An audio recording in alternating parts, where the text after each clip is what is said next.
Hello student, आज हम आपके साथ डिस्कस करने वाले हैं पहले चैप्टर प्रकाश के प्रवर्तन में जो आंकिक प्रश्न है उसको कैसे बनाया जाता है। ठीक है, पहले हम बात करें ये आंकिक सवाल हर एक एग्ज़ाम, चाहे वो 10th का हो या कोई कॉम्पिटिटिव एग्ज़ाम हो, सभी में ज़रूरी होते हैं।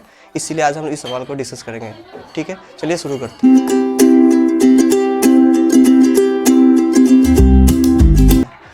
आंकिक प्रश्न बनाने से पहले हम उससे पहले कुछ डिस्कस कर रहे हैं। पहले हम लोग दर्पण समझ लेते हैं। दर्पण में देख लीजिए, हम लोग अभी दो दर्पण में बात करेंगे। एक दर्पण अवतल दर्पण, इसमें आंकिक सवाल की बात करेंगे, और दूसरा उत्तल दर्पण। यह दो दर्पण में हम लोग बात करेंगे। पहले हम उत्तल दर्पण का फिगर समझ लें। देखिए,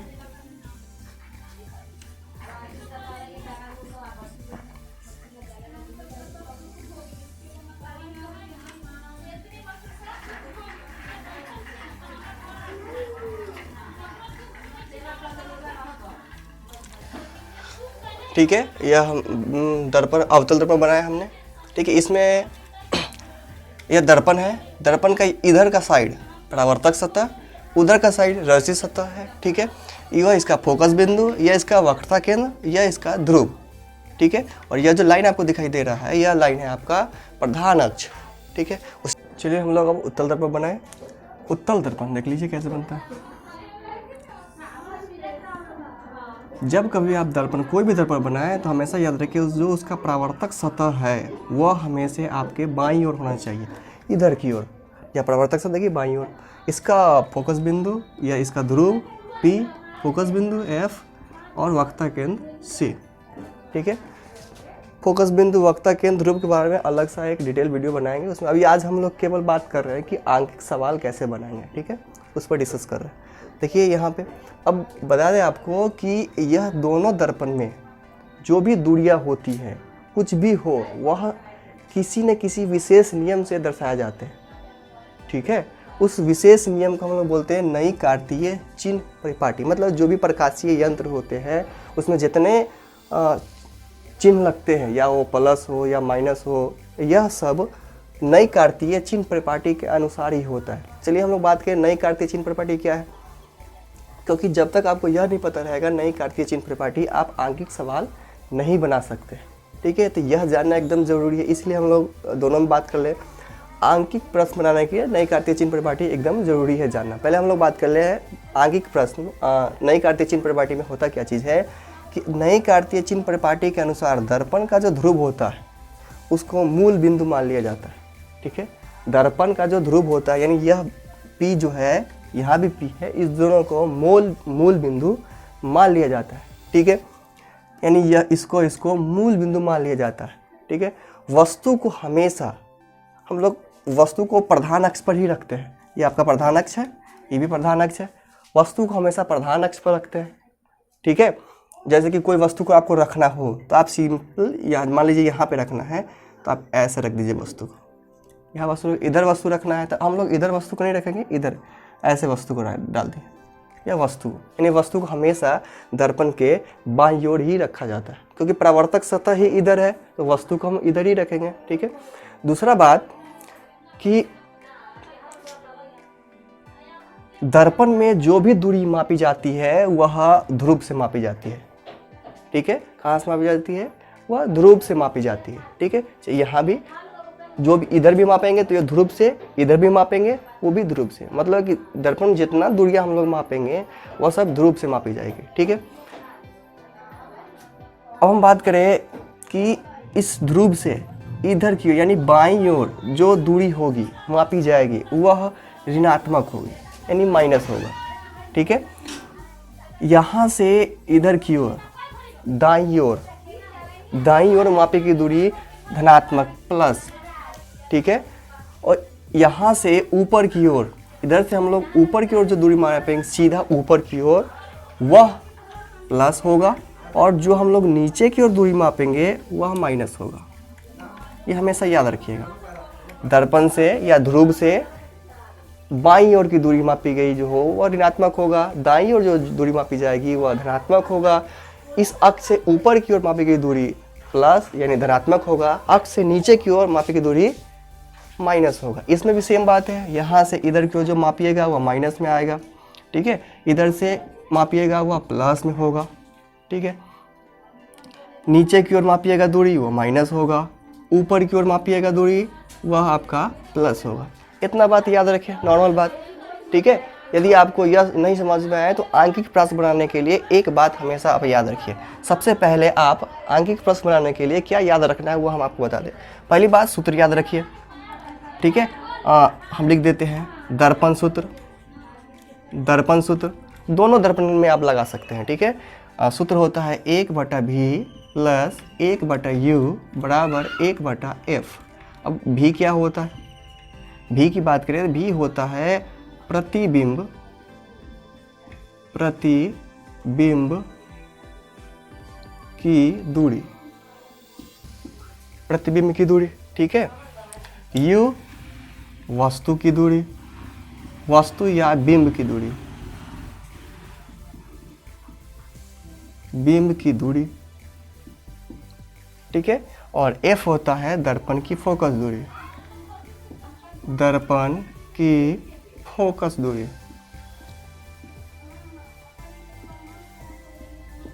दर्पण की फोकस दूरी, ठीक है। और याद रखना है हमेशा, आप मतलब लिख देते हैं कुछ नोट पॉइंट, दर्पण, ठीक है। जैसे हम कुछ और नोट पॉइंट लिख देते हैं आंकिक प्रश्न बनाने के लिए। यदि आपको नई कार्तीय चिन्ह परिपाटी याद नहीं है तो जो पॉइंट 4-5 पॉइंट लिख देते हैं वो भी याद रहेगा तो आपका आंकिक प्रश्न बन जाएगा। आंकिक प्रश्न में चिन्ह बहुत ज़्यादा मायने रखते हैं और चिन्ह आते हैं नई कार्तीय चिन्ह परिपाटी से, ठीक है। यदि बाई चांस आप यह जो अब यहाँ लिख दिए वो भूल चुके, ठीक है, तो कुछ बात लिख देते हैं वह याद रखिएगा तो भी बन जाएगा। चलिए पहला शुरुआत करते हैं। वस्तु की दूरी, वस्तु की दूरी या u का मान हमेशा हमेशा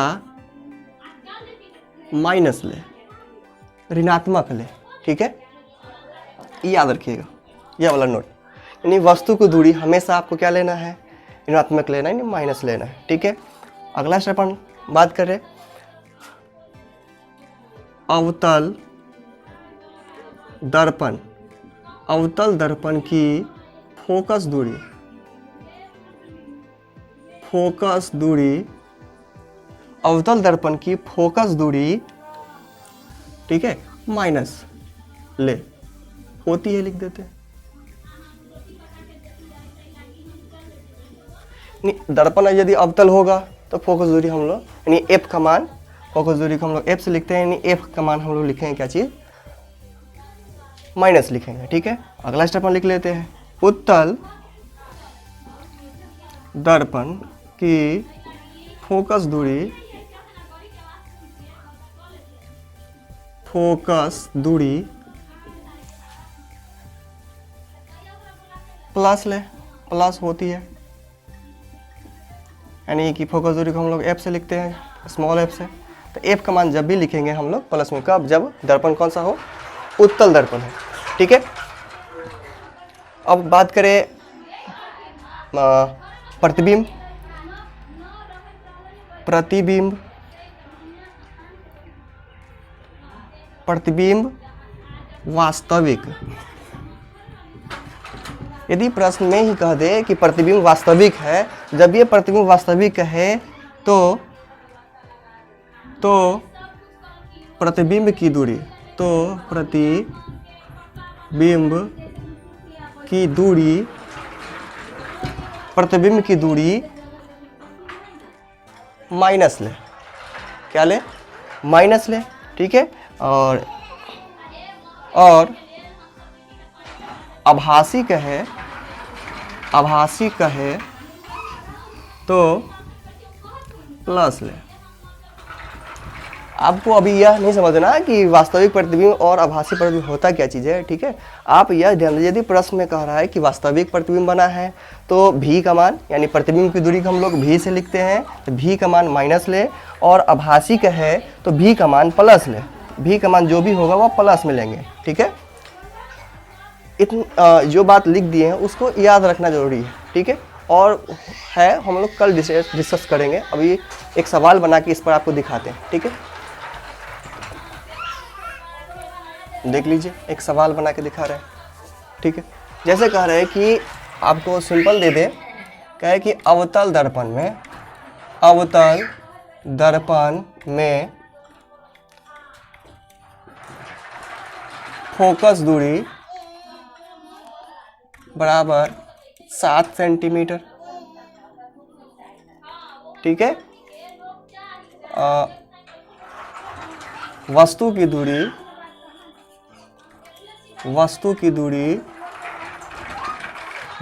दूरी दिया हुआ है मान लीजिए 14 सेंटीमीटर दे दिया।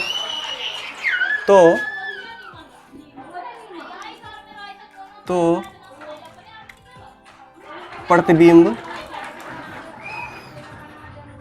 कहाँ बनेगा?